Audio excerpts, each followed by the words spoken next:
Hey there, Frank G's here.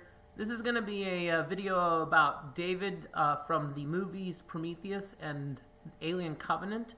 It's going to be sort of a character analyzation and what has potentially gone wrong with David. If you haven't seen the Alien Covenant movie, I'd recommend you kind of stop right here because there's going to be a lot of spoilers, or a little bit of spoilers actually. Both, you know. Anyways, David is the replicant that we first see in Prometheus, who has an extreme idiosyncratic kind of AI intelligence.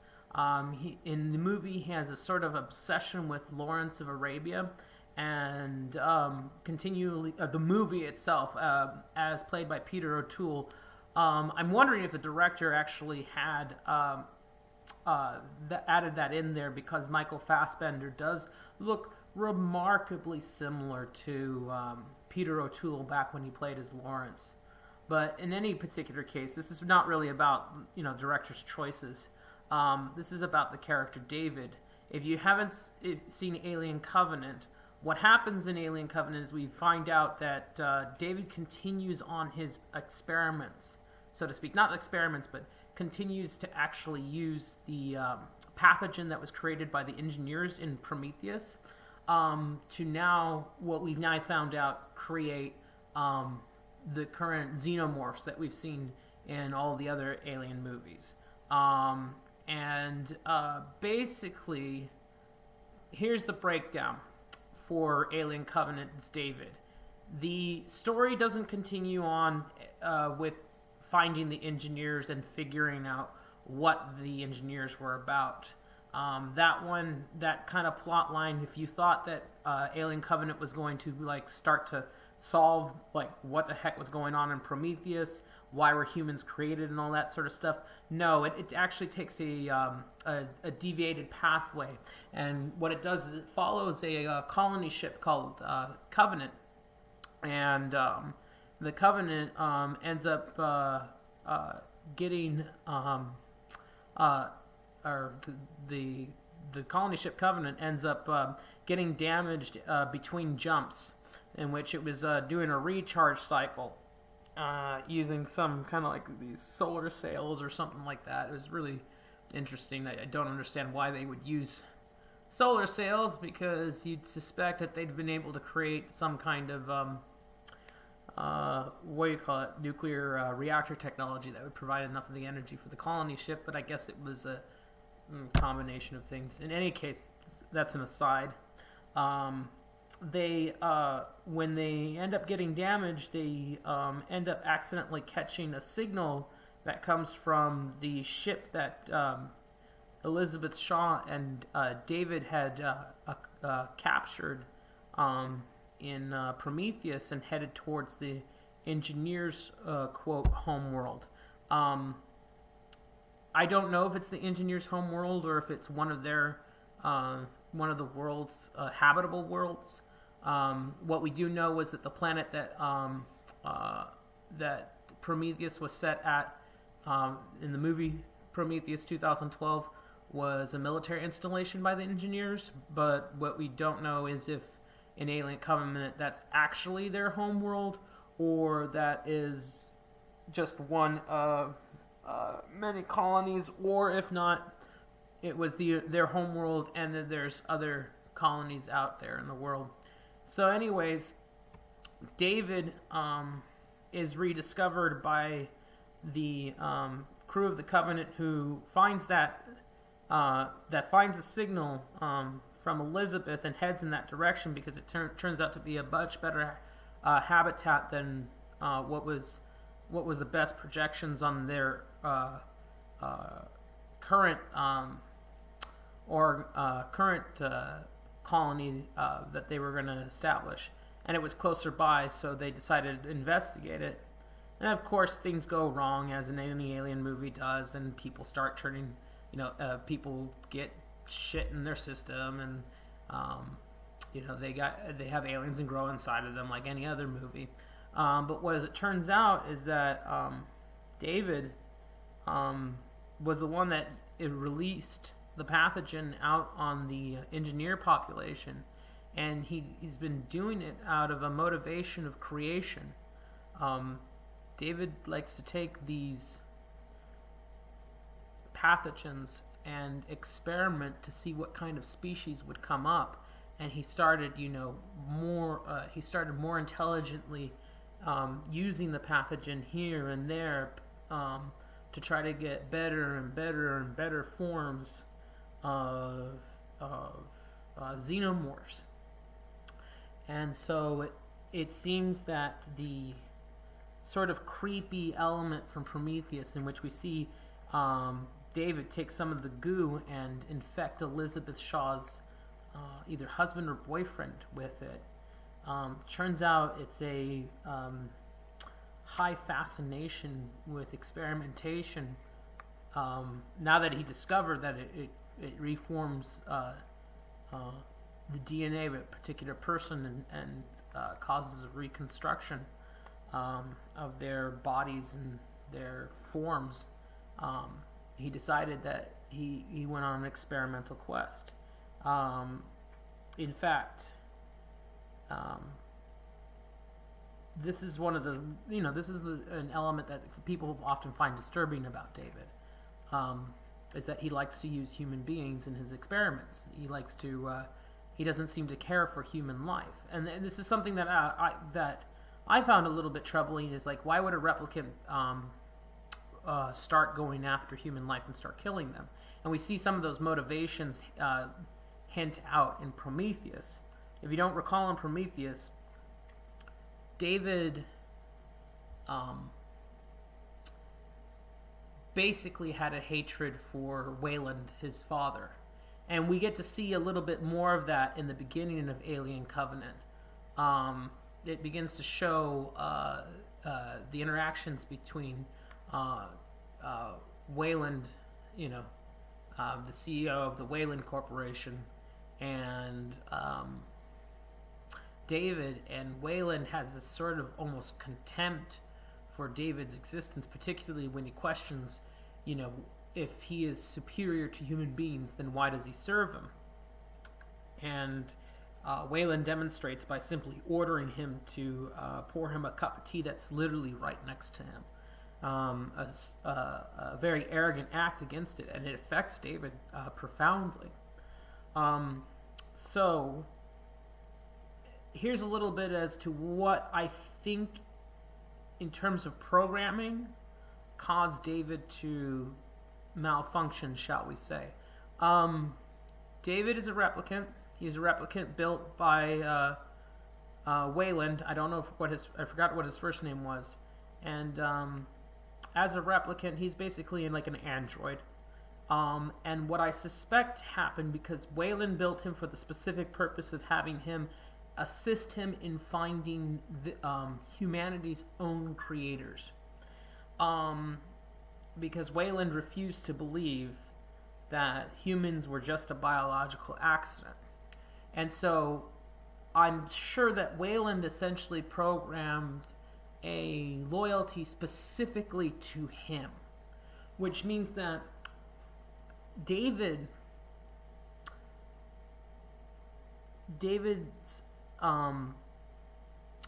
Asimov programming, so to speak, Isaac Asimov, iRobot, basically the programming should say that no robot should ever harm a human being, that sort of stuff, anything else like that. That wasn't really programmed into him. Instead, what David probably had programmed into him was he could never cause harm and must obey his creator Wayland, but only his creator Wayland. And this becomes the tricky thing here, because once Wayland dies, and this is what we start to see in the Alien Covenant, this is after Wayland had died, he doesn't seem to no longer have any kind of attachment or any programming that prevents him from harming human beings. There is also a hint within Covenant, because there's another replicant by the name of Walter that looks exactly like David, whose personality is a little bit more flat. It's not nearly as variedied as David's. Suggests that David has a malfunction going on, because there was a point where David quoted Shelley I am Ozymandias, King of Kings. Behold my whatever kingdom and weep, or something along those lines. I don't remember the exact quote, but David attributed it to Byron, and it was actually Shelley. And so it seemed that David had been basically misremembering things, which is an indication in an android that they are having some programming errors. What's quite interesting to that effect is that these programming errors seem to actually make David more human. To err is to human, so to speak. So going back, David did not have the proper parameters to prevent him from becoming a genocidal maniac, so to speak. But is he really a genocidal maniac? In Alien Covenant, we find out that David was the one who killed Elizabeth Shaw. And he killed Elizabeth Shaw by basically using her for his experiments for creating more xenomorphs. But David is also known in Alien Covenant to profess his love for Elizabeth, because Elizabeth was the one that repaired him and was treating him very kindly. And he seemed to actually have a love attachment for Elizabeth Shaw. But nonetheless, if he loved her, why would he kill her? And it seems to be that he believes that the human race is a dying species just grasping for life and hoping for resurrection. And he sort of sees himself as this combined complex as humanity's savior, I guess, and a god in of himself, because he's a creator and he is immortal. And he begins to envision himself in this very sort of misbalanced personality, in which the creatures that he loves, he shows that love by destroying them for something even better. And the xenomorphs apparently come from human beings, but a restructured human being made better for the survival of space. They seem to be modeled, they seem to use echolocation and various other senses that are superior to humans. Of course, they bleed acid, so they're very difficult to kill without being killed oneself, and that means they also act a little bit like ants, as we later find out in some of the older Alien movies, because they have a queen and everything else like that, and face huggers, and they have rapid evolutionary capacities. They adopt and adapt seemingly the best attributes of whatever species they parasite on, and then continue that bloodline as often as possible until they can no longer reproduce, until some other living species comes in. And that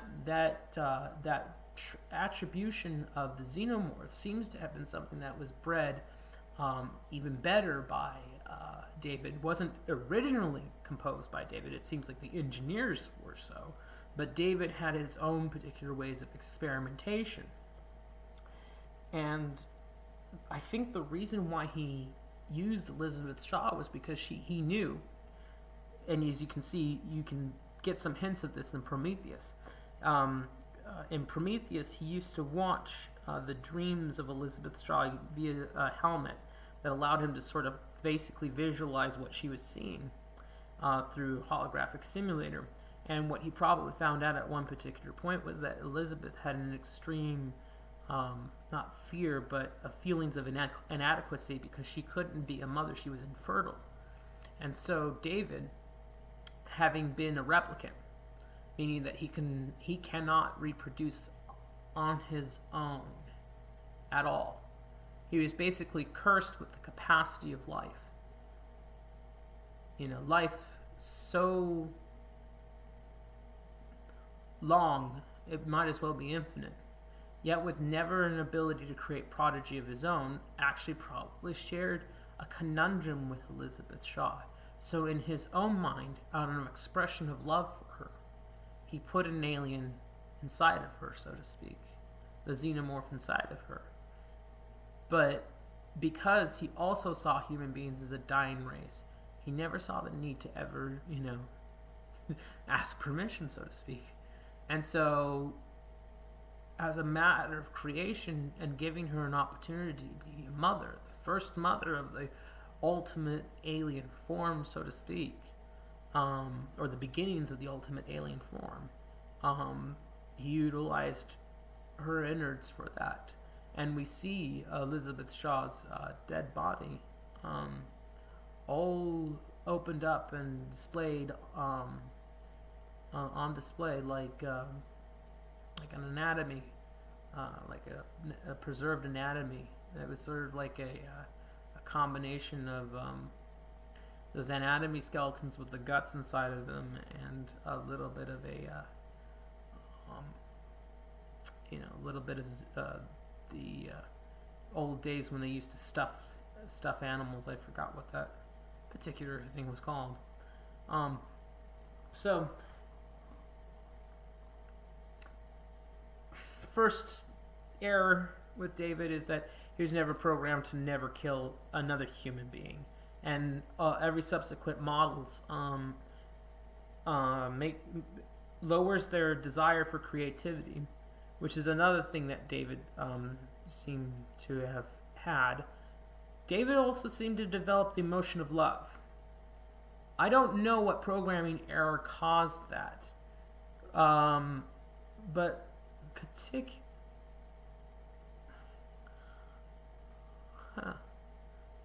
that's something I'd have to think about. Like, why did David develop love? That's an interesting question. If you guys have any theories, leave something in the comments below on that one. But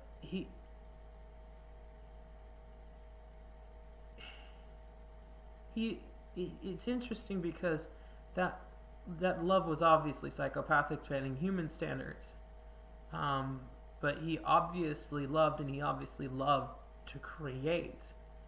I have to wonder if he was trying to, in essence, marry the things that he loved about human beings with the things that he loved about himself, the self-perpetuating capacity of an alien, and its ability to even live in space, which is something that even something like a replicant could do.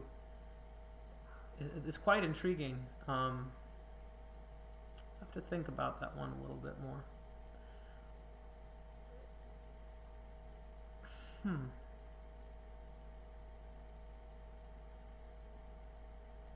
That's another commentary that I actually want to get into.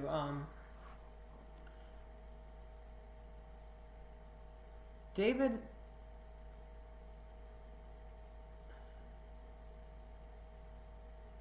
seems to have a jealousy within him, where he resents human beings because they created him with the inability to actually reproduce. And he seems so desperate to experience love, because he sort of experiences it. There's a scene in the middle of the film where you have a flashback in which he's on board the ship, and he watches below as he kills essentially the engineers, and he sheds a tear as he does it, but he watches it. It hurts him to see that life is dying before him, which makes me have to wonder, yes, because he does admire the creativity of all of these species. I think that might be one of the reasons why he falls in love with a lot of them, is because he's very in love with their capacity, but he also finds their inferiority undeserving of the world, and only he himself seems to be the one that can continue this. But he also may harbor a deep-seated jealousy that they are the only ones that could truly experience love, and that he has like this just barely grasping it, and it feels so great, but he can never truly seem to appreciate just what love really is between a species and its compulsion. And all he knows how to do in order to express his love is through the destruction of a species by creating a better one. Like a father would want their sons or daughters to have a better life, and a mother, parents in general actually, would want their sons to have better lives. And so instead, he seemed to want a better life for the species of humanity. And that's why he created the xenomorphs themselves. It's very intriguing motivations, because it's very difficult to really read David. Everyone would just write that off as psychotic, and he seems to see himself as an artist, and in a way he is. In a way, he actually is an artist.